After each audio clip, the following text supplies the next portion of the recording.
क्या आपने कभी महसूस किया है कि पूजा करने के बाद भी मन खाली है, मंत्र जपने के बाद भी शांति नहीं मिलती, और भगवान को पुकारने के बाद भी अंदर से कोई उत्तर नहीं आता?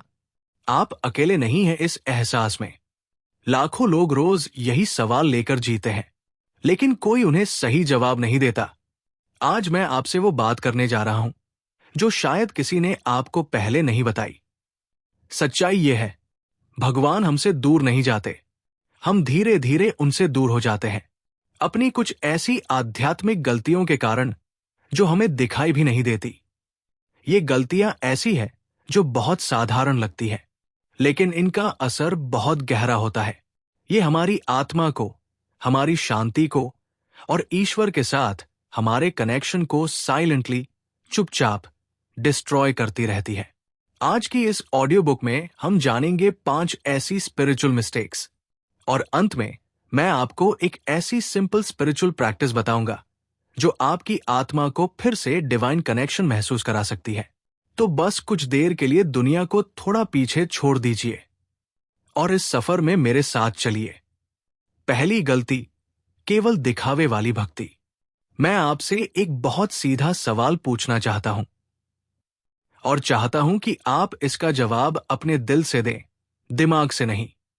क्या आपकी भक्ति भगवान के लिए है या दुनिया को दिखाने के लिए? रुकिए, जल्दी मत कीजिए। सच में सोचिए, आजकल एक अजीब सी दुनिया बन गई है। लोग मंदिर जाते हैं और पहला काम करते हैं फोटो खींचना।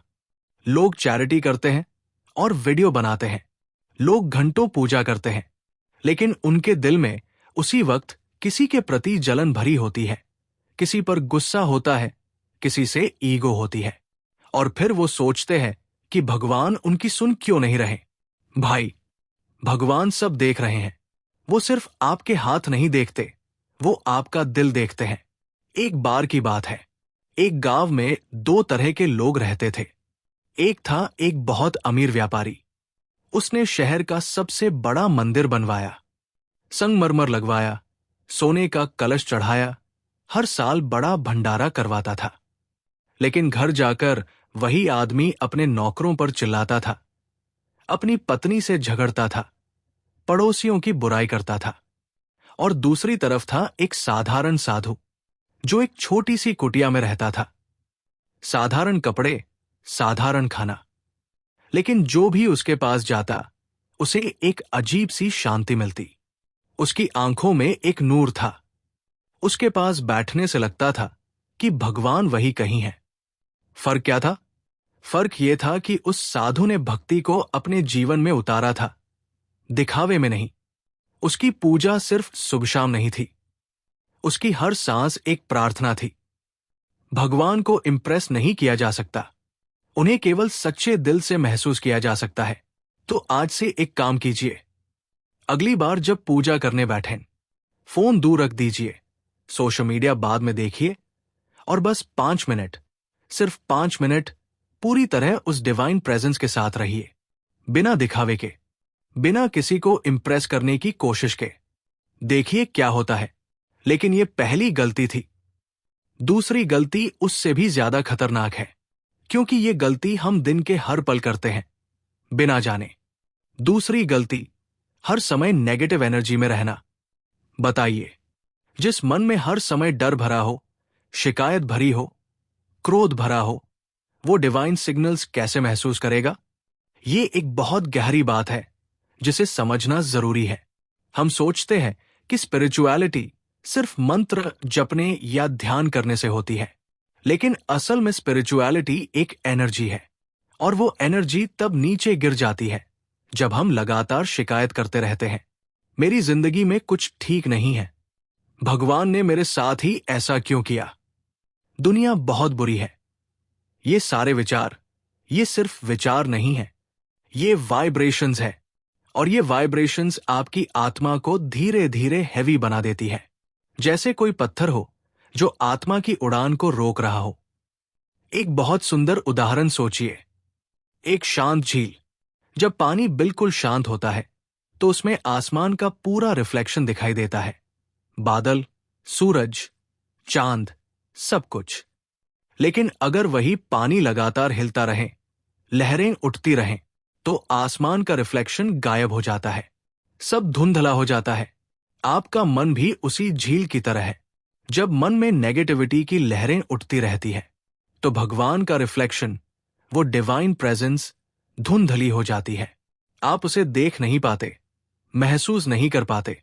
भगवान की प्रेजेंस साइलेंस और पीस में महसूस होती है, केओस में नहीं। और हम खुद अपने मन में केओस पाले बैठे हैं और फिर कहते हैं कि भगवान नहीं मिलते। तो क्या करें? बहुत छोटी छोटी चीजें हैं जो बड़ा फर्क करती है। सुबह उठते ही सबसे पहला काम, अगर आप फोन देखते हैं तो बस इतना बदलिए। सुबह उठकर पहले 5 मिनट सिर्फ ये सोचिए कि आज आपकी जिंदगी में क्या अच्छा है। ग्रैटिट्यूड, कृतज्ञता, ये सबसे पावरफुल स्पिरिचुअल टूल है। और वो लोग जो हमेशा आपके आसपास नेगेटिविटी फैलाते हैं, उनसे थोड़ी दूरी बनाना कोई बुरी बात नहीं है, ये आत्म सुरक्षा है। अब हम बात करते हैं तीसरी गलती की, जो शायद सबसे बड़ी है, क्योंकि ये गलती हमारी पूरी आइडेंटिटी से जुड़ी है। तीसरी गलती, खुद को केवल शरीर समझना। सबसे बड़ी आध्यात्मिक भूल यह है कि आपने खुद को वही मान लिया है जो आईने में दिखाई देता है। आपने खुद को ये शरीर मान लिया है, ये नाम मान लिया है, ये पद और ये संपत्ति मान ली है। और जिस दिन से ये हुआ, उसी दिन से आत्मा से डिस्कनेक्ट शुरू हो गया। हम शरीर नहीं हैं, हम एक चेतना है, एक कॉन्शियसनेस है, जो इस शरीर में कुछ समय के लिए रह रही है। जैसे कोई यात्री एक जगह रुकता है, लेकिन वो जगह उसकी मंजिल नहीं होती। ये दुनिया हमारी मंजिल नहीं है, ये एक पड़ाव है। और जब हम इस पड़ाव को ही सब कुछ मान लेते हैं, तो हम पैसे में खुशी ढूंढते हैं, लुक्स में आइडेंटिटी ढूंढते हैं, स्टेटस में सुकून ढूंढते हैं। और जब ये सब मिल भी जाता है, तो भीतर एक खालीपन रहता है, क्योंकि जो असल में खोज रहे थे वो इन चीजों में था ही नहीं। एक राजा की कहानी याद आती है, जिसने अपने जीवन में सब कुछ पा लिया था। एक बड़ा साम्राज्य, ढेर सारा सोना, सेवकों की फौज, सुंदर महल। लेकिन रात को जब सो जाते थे सब, तो वो राजा अकेला खिड़की के पास बैठता था और आसमान की तरफ देखता था। उसकी आंखों में एक सवाल होता था, जिसका जवाब उसे कोई नहीं दे पाया। मैं इतना कुछ पाकर भी क्यों अधूरा हूं? दूसरी तरफ उसी राज्य के बाहर एक साधु था, एक पेड़ के नीचे रहता था, एक कमंडल, एक कपड़ा। लेकिन उसके चेहरे पर एक ऐसी मुस्कान थी जो राजा के पास कभी नहीं थी। वो साधु जानता था, मैं शरीर नहीं हूं, मैं आत्मा हूं। और आत्मा को कभी कुछ कमी नहीं होती। आप इस दुनिया में कुछ पाने नहीं आए, आप अपने असली स्वरूप को याद करने आए हैं। जिस दिन ये याद आ जाए, उसी दिन सच्ची स्पिरिचुअलिटी शुरू होती है। चलिए अब बात करते हैं चौथी गलती की। और ये गलती बहुत सटल है, इतनी सटल कि हम इसे गलती ही नहीं मानते, बल्कि हम इसे भक्ति का नाम देते हैं। चौथी गलती, भगवान से केवल मांगना। ये सोचिए, क्या आपका रिश्ता भगवान से प्रेम का है या केवल जरूरत का? क्या आप भगवान को तब याद करते हैं जब सब ठीक है, या सिर्फ तब जब कोई मुसीबत आती है? ज्यादातर लोगों के लिए, और मैं ये बिना जजमेंट के कह रहा हूं, भगवान एक इमरजेंसी हेल्पलाइन बन गए हैं। जब नौकरी जाती है तो मंदिर याद आता है, जब बीमारी आती है तो माला थाम लेते हैं, जब एग्जाम है तो भगवान याद आते हैं, और जब सब ठीक हो जाता है तो धीरे धीरे उन्हें भूल जाते हैं। ये भक्ति नहीं है, ये एक ट्रांजैक्शन है, एक सौदा। भगवान, तुम ये करो, मैं ये चढ़ावा चढ़ाऊंगा। लेकिन सोचिए, क्या आप किसी ऐसे इंसान को अपना सच्चा दोस्त मान सकते हैं जो सिर्फ तब आए जब उसे आपसे कुछ चाहिए हो, जो मुश्किल में आपको याद करे और आसानी में भूल जाए? नहीं ना? तो फिर भगवान के साथ हम यही क्यों करते हैं? रियल स्पिरिचुअलिटी ग्रैटिट्यूड है, कृतज्ञता है। आप जो है, जो पाया है, जो सांस ले रहे हैं, ये सब एक गिफ्ट है। और इस गिफ्ट को महसूस करके जो प्रार्थना उठती है, वो मांगने की प्रार्थना नहीं होती, वो शुक्रगुजारी की प्रार्थना होती है। और वो प्रार्थना डिवाइन तक पहुंचती है। एक बात और सोचिए, अगर भगवान कल आपसे कहें कि मैं तुम्हारी कोई भी एक इच्छा पूरी नहीं करूंगा, लेकिन मैं हमेशा तुम्हारे साथ रहूंगा, तो क्या आप उन्हें उतना ही प्रेम करेंगे? इस सवाल का जवाब आपको बताएगा कि आपका रिश्ता भगवान से कैसा है। जब प्रार्थना मांगना बंद कर देती है, तब आत्मा सच में सुनना शुरू करती है। आज की रात जब प्रार्थना करें, एक बार बिना कुछ मांगे करें। बस कहें, धन्यवाद। देखिए क्या बदलता है। और अब पांचवी और आखिरी गलती, जो मुझे लगता है आज के समय में सबसे ज्यादा लोग कर रहे हैं। पांचवी गलती, साइलेंस और अकेलेपन से भागना। लोग भगवान को हर जगह ढूंढ रहे हैं, सिवाय उस एक जगह के जहां वो सबसे ज्यादा मिलते हैं, और वो जगह है साइलेंस, खामोशी, भीतर की शांति। आज हम एक ऐसी दुनिया में जी रहे हैं जहां हर पल कोई न कोई आवाज है। रील्स है, वीडियोस है, नोटिफिकेशंस है, न्यूज है, गॉसिप है, ड्रामा है, और हमारा दिमाग इन सब में इतना उलझ जाता है कि भीतर की आवाज सुनाई ही नहीं देती।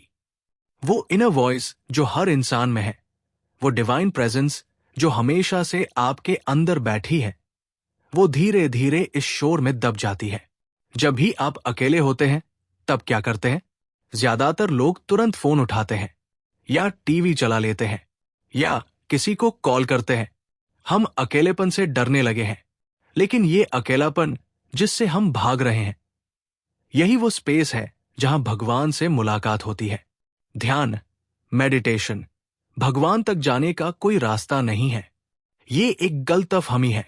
ध्यान तो बस वो मेथड है जिससे हम उस डिवाइन प्रेजेंस को फील कर सकते हैं जो पहले से ही आपके अंदर मौजूद है। भगवान कहीं बाहर नहीं है जहां आपको जाना है, वो आपके भीतर है। और जब आप शांत होते हैं, जब आप साइलेंस में बैठते हैं, तो आप उन्हें महसूस करना शुरू करते हैं। जब दुनिया की आवाजें शांत होती है, तब आत्मा पहली बार बोलती है। आज से एक छोटा सा प्रयोग करिए। रात को सोने से पहले या सुबह उठने के बाद सिर्फ 10 मिनट, कोई मंत्र नहीं, कोई माला नहीं, कोई वीडियो नहीं, बस बैठ जाइए, आंखें बंद कीजिए और अपनी सांसों को देखिए। बस ऑब्जर्व कीजिए, सांस अंदर आ रही है, सांस बाहर जा रही है। जब भी मन भटके, धीरे से वापस सांस पर लाइए। बस यही, इतना सरल है ये, लेकिन इतना शक्तिशाली भी। 10 दिन ये करके देखिए, आपको खुद फर्क महसूस होगा। शायद भगवान आपसे दूर नहीं है, शायद आपका मन बहुत शोर से भर गया है, शायद आपने खुद को इतनी परतों में ढक लिया है, दिखावे की परत, नेगेटिविटी की परत, शरीर की पहचान की परत, मांगने की आदत की परत और डिस्ट्रैक्शन की परत, कि उस डिवाइन लाइट को बाहर आने की जगह ही नहीं मिल रही। लेकिन वो लाइट है, वो हमेशा थी, वो कहीं गई नहीं। और जिस दिन आप इन परतों को हटाना शुरू करेंगे, एक एक करके, धीरे धीरे, बिना जल्दबाजी के, उसी दिन आपको एहसास होगा कि डिवाइन प्रेजेंस हमेशा से आपके अंदर थी, बस आप उससे मिलना भूल गए थे। आज आपको याद दिला दिया। इन 5 गलतियों में से सबसे ज्यादा कौन सी गलती आपकी जिंदगी में है? दिखावे वाली भक्ति, नेगेटिविटी, खुद को शरीर मानना, केवल मांगते रहना, या साइलेंस से भागना? उसे पहचानना, सिर्फ पहचानना, यही स्पिरिचुअल अवेकनिंग का पहला कदम है। आपको एक ही दिन में सब नहीं बदलना है, बस एक कदम उठाइए, एक गलती पहचानिए और उस पर काम शुरू कीजिए। अगर ये ऑडियो बुक आपकी आत्मा को टच कर पाई, अगर इसमें एक भी बात ऐसी थी जो आपके दिल में उतरी, तो इसे जरूर शेयर कीजिए, क्योंकि शायद आपके किसी दोस्त को, किसी परिवार के सदस्य को, किसी अपने को इस वक्त इन्हीं शब्दों की जरूरत है। शायद वो भी उसी खालीपन में जी रहा है जिसकी बात आज हमने की। आप उन तक ये पहुंचाकर उनकी जिंदगी में एक डिवाइन मोमेंट बन सकते हैं। डिवाइन टाइम को लाइक कीजिए, शेयर कीजिए और कमेंट में बताइए इन 5 गलतियों में से कौन सी एक गलती आप सबसे पहले बदलना चाहते हैं। हम आपका इंतजार करेंगे।